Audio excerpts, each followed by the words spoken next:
Amen. This morning I have the joy of the Lord to be presenting to us in this Ladies of Vision service, the morning exaltation. So let's turn to the book of Hosea 10:12. The book of Hosea 10:12.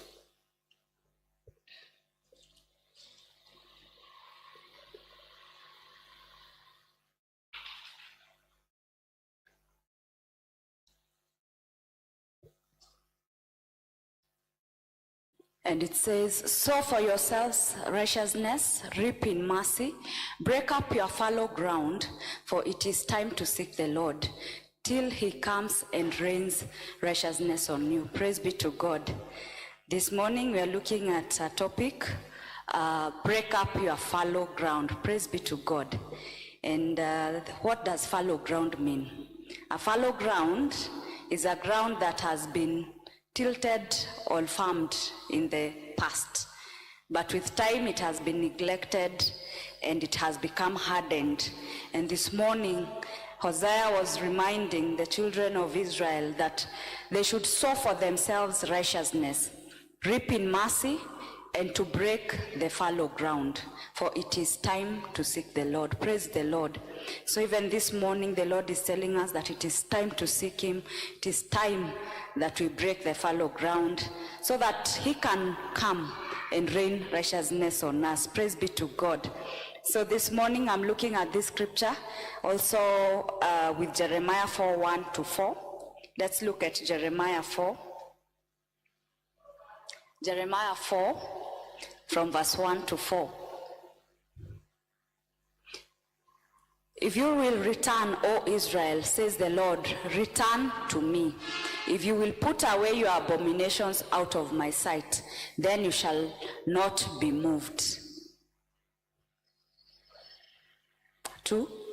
You shall swear, the Lord lives, in truth, in judgment, and in righteousness. The nations shall bless themselves in him, and in him they shall glory. For thus says the Lord to the men of Judah and Jerusalem, break up your fallow ground, and do not sow among thorns.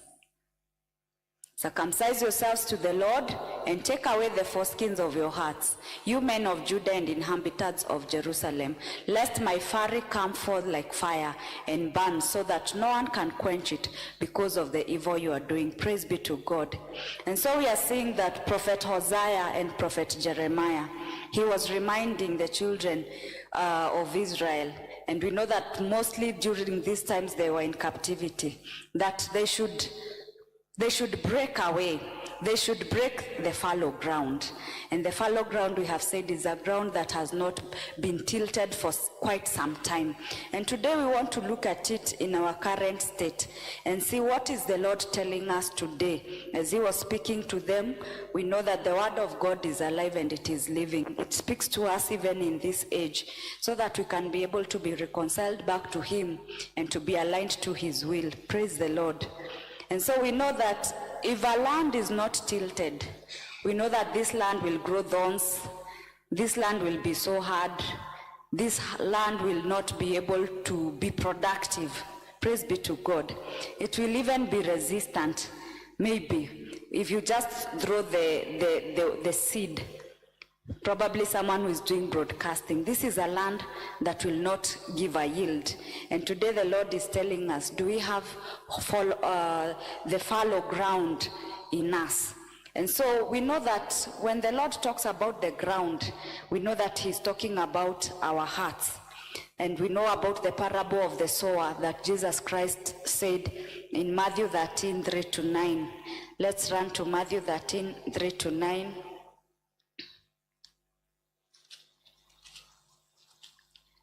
Matthew 13 from verse 3, and it says that, then he spoke many things to them in parables, saying, behold, a sower went out to sow, and as he sowed, some seed fell by the wayside, and the birds came and devoured them. Some fell on stony places where they did not have much earth, and they immediately sprang up because they had no depth of earth.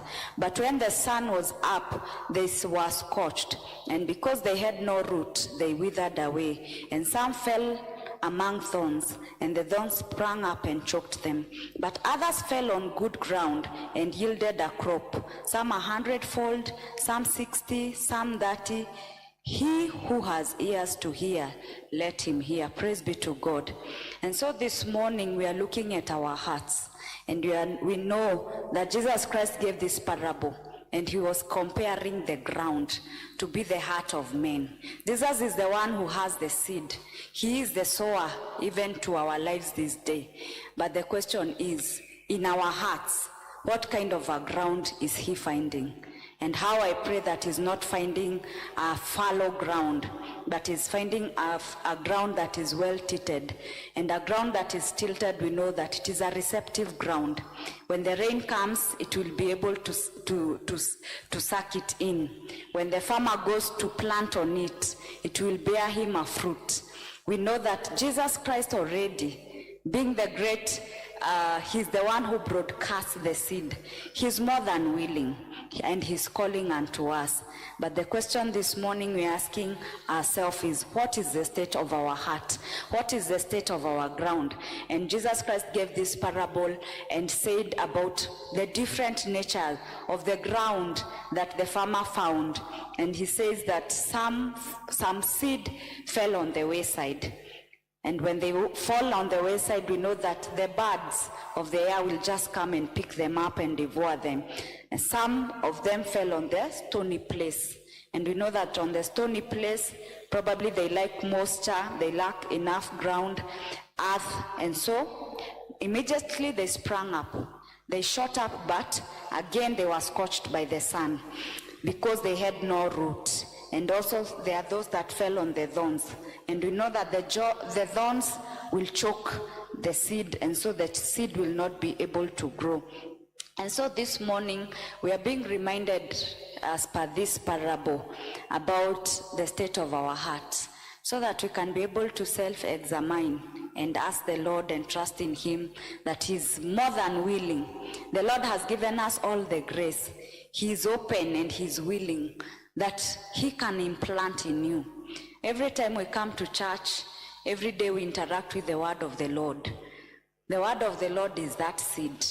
But for it to get into you, it looks at what is the state.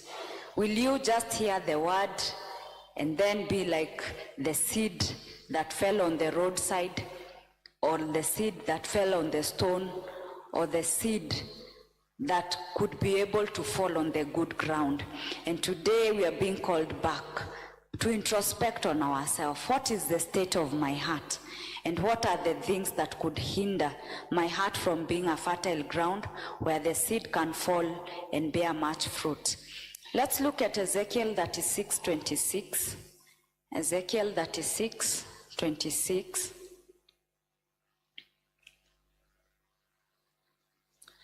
Ezekiel 36 from 26, and it says that I will give you a new heart and pour a new spirit within you. I will take the heart of stone out of your flesh and give you a heart of flesh. I will put my spirit within you and cause you to walk in my statutes, and you will keep my judgments to do them. Praise be to God.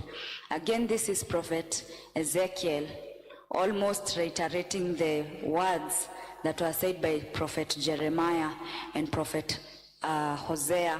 And also in them he was reminding them that the Lord is more than willing to give us a new heart, to give a new spirit, to take the heart of stone and out of your flesh and give you a heart of flesh. Praise be to God.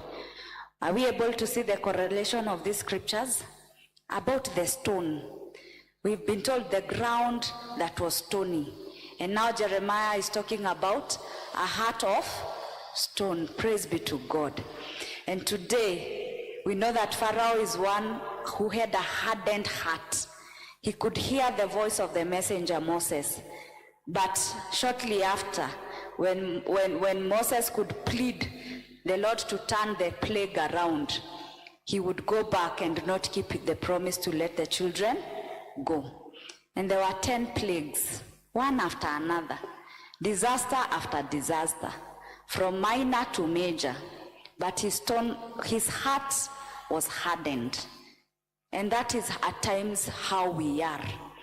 That we hear the word of God, we see the warnings of God, we repent maybe out of the calamities that we face, but soon after we forget until probably another plague hits. Pharaoh started with all the plagues, pole pole tu, anaambiwa the plague of frogs, the plague of lice, of locusts, of the waters turning into blood. And they continued to a point where now they are losing their firstborn, be it a child, be it their animals. And even before the firstborns, they had lost a lot. And that at times we compare it to the nature of us as men. That at times the word will be spoken and it brings us the conviction. But as soon as everything has normalized, we forget and we turn back. And the Lord was gracious, even with Pharaoh, that much as every time he was wrong, whenever he asked of Moses, go inquire with the Lord, and indeed I will let you go. But as soon as that plague passed, he would not let the children go. And so it kept on recurring and recurring. And even during this time, these are the children of Israel who had seen the victory of the Lord. And still, they went to the foreign countries when they saw the Moabites, when they saw those foreigners with their foreign gods, they could forget. And they could go into idol worshipping. And that is why mostly they were being set under captivity. It was a form of punishment from God. And they were sent all these messengers. The messengers, Hosea, we have seen Jeremiah, this is Ezekiel, and it is the same message. That let us turn away from our heart of stone. Let our heart be a heart of flesh. Because we've seen that if it is of stone, it will not. We've seen that in the parable of Jesus Christ in Matthew, that the seed that fell on the stone, yes, it could sprout, it would germinate out of the ground, but soon as there was scourge of the sun, this new plant would dry out.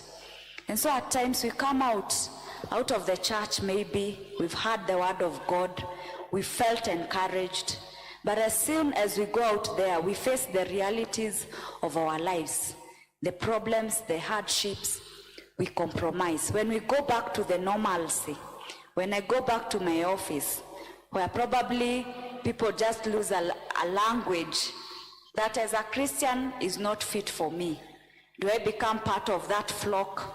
Or do I still remain separated because I know that I am new creation in Christ? And so we are being called back to the understanding that we are a renewed people. We are regenerated people. And much as we are in this world and much as we will interact, there is still the room for us to know ourselves. Praise be to God. Let's look at Joel 2:12. Prophet Joel 2:12.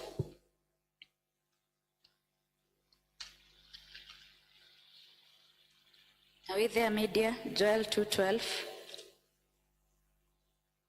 Yes, and Joel also was saying, now therefore, says the Lord, turn to me with all your heart, with fasting, with weeping, and mourning. 13. So rend your heart and not your garments. Return to the Lord your God, for he is gracious and merciful, slow to anger and of great kindness, and he relents from doing harm. Praise be to God. What a wonderful God we have. A God that tells us that if we rend our hearts and not our garments, what does that mean? We know that the garment is the outer clothing, isn't it? It is what maybe men can see. But the Lord was telling them, don't render to God the garment, render him your heart. Praise be to God. Because your heart is your secret place, isn't it? Outwardly, you can look clean, but it's the heart acceptable before the Lord? Is the heart clean? And so Joel was also reiterating on that word about going back so that we can be able to render heart to the Lord. And we are being promised that the Lord is gracious and the Lord is merciful. Our Lord is slow to anger and He's of great kindness, and He relents from doing harm. Praise be to God. We know that there is a harm that is set for them that do not follow the precepts of God. But we are being reminded of our great God, a God who is full of mercy, a God who is slow to anger.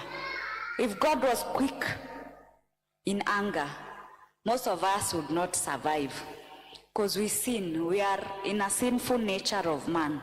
But the grace of God and through the Holy Spirit in us, He's the one who quickens us to say no to all forms of ungodliness. And that's why we are grateful this day that we have a God who is slow to anger. He does not strike immediately. You can see that He was using these prophets as a reminder to these people, as a callback to these people. And it wasn't the first time. These are the people who had seen the grace of God. They had seen His salvation. They had seen also His wrath. We know that, like when they made the bull out of the golden elements that they had, we know that these people had experienced the wrath of God. But with time, again, they kept on going back. But the grace of God, that we are being told, God is gracious, God is merciful, God is slow of anger, God is of great kindness, and He relents. He withholds from doing harm. If only we can be able to return to the Lord. Praise be to God. And He's telling us this morning as we return that we rend our hearts, not our garments. Our garments in the context of not what we can see from the outside, but what is within our heart. Praise be to God. Let's look at Psalms 51:10. Psalms 51:10. And Psalms 51:10, it says that, create in me a clean heart, O God, and renew a steadfast spirit within me. Praise be to God. Yeah, this is a verse of our Pastor Shege. He loves that song. Niumbie moyo safi, niumbie moyo mpya. Praise be to God. And this was David having this plea with the Lord. And even unto us, you know, we get sanctified. And sanctification means that every day you are being cleansed. Because the word of the Lord tells us that if I would say that I have no sin, I am a liar, isn't it? And so, but the Lord has shown us that He's full of grace, He's full of mercy. But then, do we have this prayer, a prayer of repentance? Create in me a clean heart, O God, and renew a steadfast spirit within me. What is steadfastness? A kind of consistency, isn't it? So that you are able to be resilient and every day to walk this journey of faith. There's a lot on this journey, but the Lord is reminding us that with these prayers and with seeking Him and relying on Him, He is able to create in us a new heart, and He's able to renew a steadfast spirit within us. Praise be to God. And so this morning we are coming with the message of hope that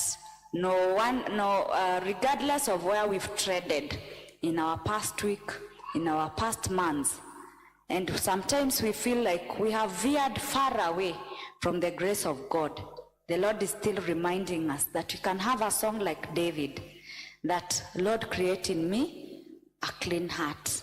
Mungu niumbie moyo mpya na moyo safi. Praise be to God. Isaiah 57:15.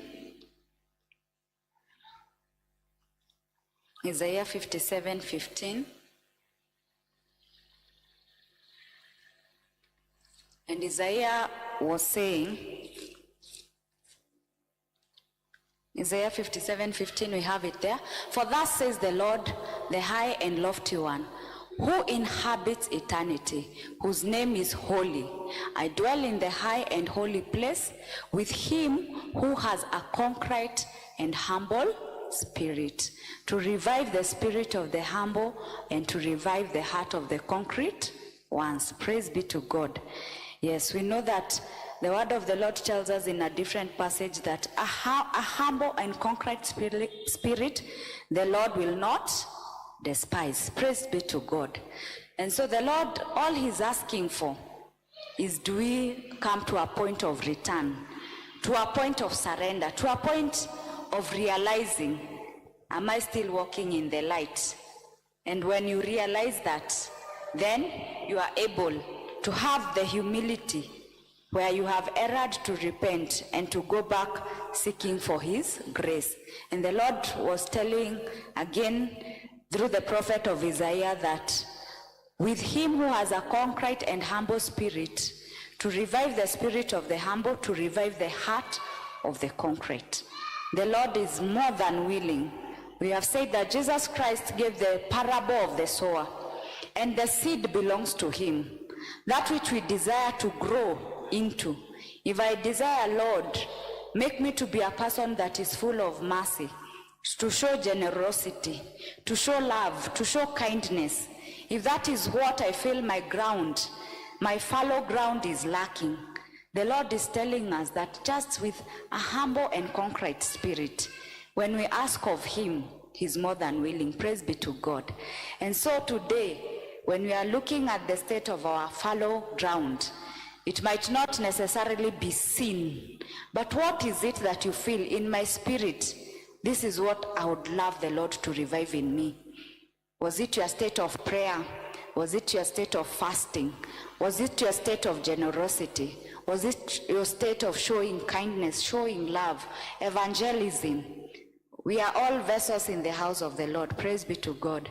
And we have all been called, even in service. And where did I lose and drop the ball? That this was my task. This was my responsibility. This is the talent that the Lord has given me. Are we still workers in the vineyard of the Lord? Praise be to God. And the Lord is telling us that those fallow grounds, if we could tilt them, he's more than able and he's more than willing to turn our hearts around. Praise be to God. James 1:21, the book of James 1:21.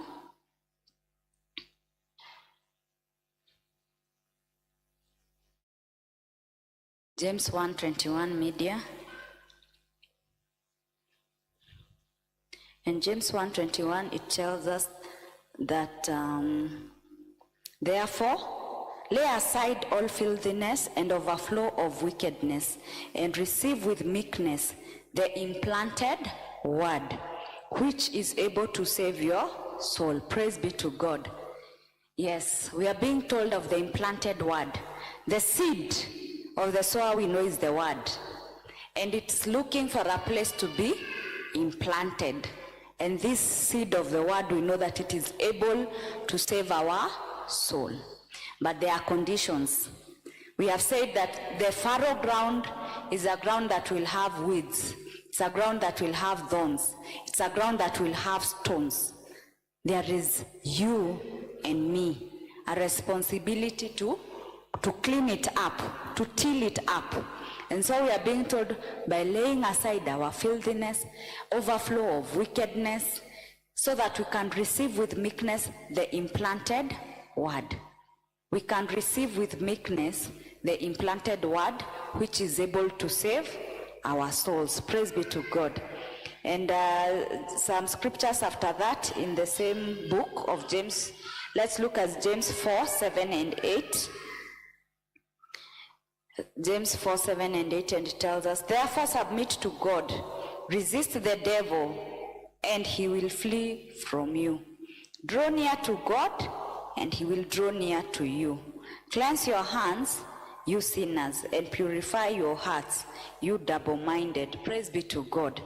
And so the word of the Lord has many scriptures about kurejea, about repentance, about self-evaluation. Because the Lord has told us in the scripture we read before that he is holy, where he told us about a contrite and humble spirit, that he is holy. And we know that the Lord is holy and also seeks them that are holy. Praise be to God. And so we must be a people who introspect, to ask ourselves, who examine ourselves, to ask the Lord, Lord, am I still doing in accordance to your will? Am I still that ground where the seed of the word falls and it is able to bear a fruit? So James 4:8 was telling us, draw near to God and he will draw near to you. It is for us to go after God. Tumeambiwa, this farmer already has the seed and he's broadcasting the seed. The outcome of that seed depends on your heart. It depends on my heart. It depends on your ground. Are you a fertile ground? Are you a thorny ground? Are you a fallow ground? Are you a stony ground? What state do we come with? Even in church today, sometimes I try to recall after the church service, maybe even within the week, abruptly tu najiuliza, and what did we learn on Sunday? And sometimes you realize you struggle a bit, and it makes you to arise to ask myself, Lord, what kind of a heart did I have? Did it really, was it like that of the sideway, the seed that fall on the side?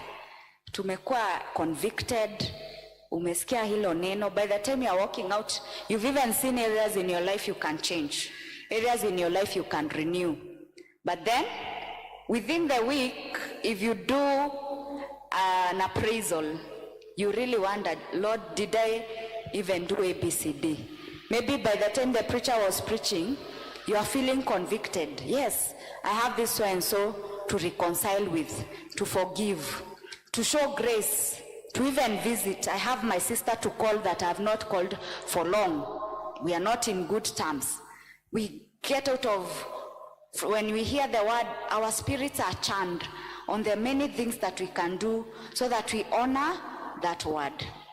But shortly after, by the time we leave, we start our jobs, we go home, start cooking and everything else. We don't even, that voice, does it still come back? Do you still remember? Are we able to? Because if we could practice our salvation day to day, unachukua your challenge, this is the word of the Lord this day and this morning and today, and even not necessarily on Sunday when you've come to church, even when you read at home and say, what is the Lord telling me? Where can I be better? And we practice it. James tells us that a man who hears the word of God but is not a doer is like a person who looks at the mirror, they behold their countenance, but shortly after they leave, they forget what they looked at, like, isn't it? And at times we are like that. And even me myself, I'll be there at times. That you've heard the word of God, it has opened a mirror for you to reflect on yourself. And you have seen, yes, this is where I have the stain, I need to go cleanse it. This is where I need to go touch on so that I become better. But as James says, of the man who looks at the mirror, and then shortly after, when he leaves that mirror, he totally forgets what he beheld. And so we are asking the Lord today to help us so that we can be able to be a people who are doers of the word of God. Praise be to God. Hallelujah, church. Yes, this is a Bible study, and you know that with a Bible study, we read the scriptures in a short way, but then more scripture so that we can be able to relate. And so let's look back to our scripture today of Hosea 10:12. Hosea 10:12, that is telling us to sow for ourselves righteousness, to reap in mercy. Yes, to break up the fallow ground, for it is time to seek the Lord till he comes and rains righteousness on you. Praise be to God. We have this a whole message. There's what we shall do or what we should do, And also there is a promise, till he rains righteousness on you. Let's imagine that person amenyeshewa na utukufu wa Bwana. You are just soaking with righteousness, soaking in righteousness of God. This is a very mature Christian, isn't it? That you have sown for yourself righteousness, you reap in mercy, you have broken the fallow ground, you have sought the Lord, and now till he comes and rains righteousness on you. Praise be to God. The Lord is able to rain righteousness on us. Much as we are here on earth, we are being told and reminded by Paul that we are in the race, isn't it? We keep on pushing, we keep on striving, so that we reach that mark. There's a mark that is set for a believer. I might not be there today, but am I pressing on? And how do we press on? It's the little things that we do every day. That today this was the word of the Lord. What can I put aside and what can I pursue? So that in my race, I have made a step forward. I have not gone back. I am not stagnant, but I'm still running my race. Because the race is that of salvation. All this coming to church, reading the word, our good works, everything that we do as a Christian, the race is achieving and attaining eternal life. And so when we know that we're in the race, so long as the Lord has given us the breath today, I will continue running this race. Praise be to God. With the help of God, with the help of the Holy Spirit. And so this morning, as we break the fallow grounds, it's a call of repentance. It's a call of surrender, so that the Lord can renew in you and the new heart. It is about removing the spiritual hindrances. What are those things that probably are making you less prayerful? To be less of an evangelist. Do you tell the love of Christ to the world? Because that is the greatest commission that he left to us. Am I still doing his will? And the Lord is able to help us. It is about allowing God to renew our hearts, that inward surrender. We've been told that he's not looking for the outside garment, but for the inward heart. It is becoming receptive to God's word. So by accepting this God word, we are removing the thorns, those things that choke the word of God. Unaenda na unasema, lakini hata kama the Bible said, you want to have your own justifications. The word of God, you are told, it is infallible. Infallible means without error, without mistake. Kuna pahali tunasikianga imetufinya, but at the end of the day, it is the true word of God. Think on Friday, I read a scripture.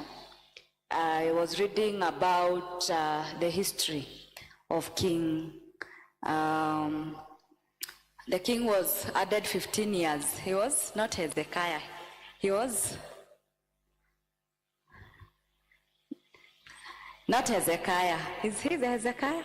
Yes, Hezekiah. He was added 15 years, yes. And then after that came his son Manasseh to the throne. Then came Amos.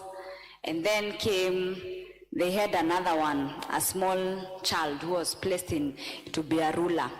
But then these people could forget. Hezekiah, if you read in the scriptures, he was one of the kings that the Lord approved as righteous. When he came to the throne in the temple of David, he removed all those idols because people had brought the idol gods to the house of the Lord. He's a king who cleansed and did everything. By the time he's dying, he had even a cause to plead to the Lord and to tell them, Lord, have grace and mercy. And that's why God extended 15 years to him. But the son after him, King Manasseh, he was the worst. He did everything that the Egyptians could do. The sacrifices, he brought back again the idols in the house of the Lord. It was up and down, up and down. And so we are looking at, when I was looking at that, you feel like men are really forgetful. You see the great miracle of your father. Now you are the reigning king. You forget. The other son comes, he's taught wisely, he does what is right. The other king after the past one, because you know this kingdom was son after son after son. It was up and down. And every time you could see the repercussion. When they had a king who did not honor the Lord, they really had a repercussion. And so when I was reading, there was that king who really repented. But the Lord had said that because of the sin of this land, people will perish and they shall be taken captive. And so this king repented. And when he repented, the word of the Lord was telling, I was reading, and it was saying that because you repented, when you heard from the prophet of what was to become, and you tore your robe, you know what the Lord did? He said, you shall die. So he will die not to witness the calamity that will befall in that land. But the Lord made his promise. The land will be, they'll be taken to captivity. But he spared him from that pain. And I was wondering, Lord's way is a mysterious way. I would have expected, oh, you are forgiven, everything is normal. But he saved only this one soul. We might not think like death is a is an option, but in this case, the Lord used it in such a way. And so at times you look at things from the word of God and you realize there are things that are very, very personal. That this is a king who repented the sins of his great fathers. But the Lord's word had been said that because of the sins of your fathers, this land will come to destruction. But when this king prayed and pleaded, he was just told by the time, before that time comes, for this country, for this city to be taken into captivity, you'd have rested with your fathers. And so that is our God, and we know that he is gracious and he is merciful. We don't know, probably he could have saved the people. Probably they lived longer before this king died, and it was salvation to them. But at the end of the day, the judgment of the Lord happened. So the promise of a revived heart, we are seeing where God says that he will send his rain. And we know that this is his presence. He will remove the dryness. The rain will come with, of course, the fallow ground, we said, is a ground that has not been tilted for long. So the Lord is telling us that he will send us the rain of righteousness. He will bring us a refreshing. He will make us fruitful. He will make us to increase. It is a new season. He will remove the barrenness of this land, and he will make it to bear much. Praise be to God. And so this morning, as I wind up our morning exhortation, we are asking ourselves, what are the areas in my heart that have become hard? Am I hard to forgive? Am I hard to show mercy? What area of my, where is the fallow ground in my life?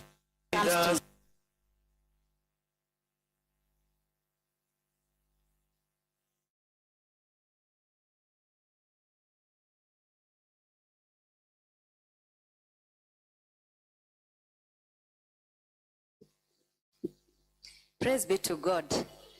Yes, and what thorns must I remove so that now that my land is ready, tusitayarishe na bado ikuwe na mawe, bado ikuwe na miiba?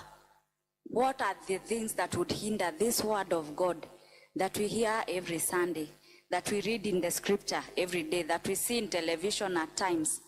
What hinders it from coming to fruition and to maturity? Praise be to God. The Lord is reminding us today that we break the fallow ground. Praise be to God. And it is for me and it is for you to search our hearts and ask, where is my heart fallow? And the Lord has given us his promises that he is more than willing to rain the rain of righteousness. Praise be to God. Amen, amen.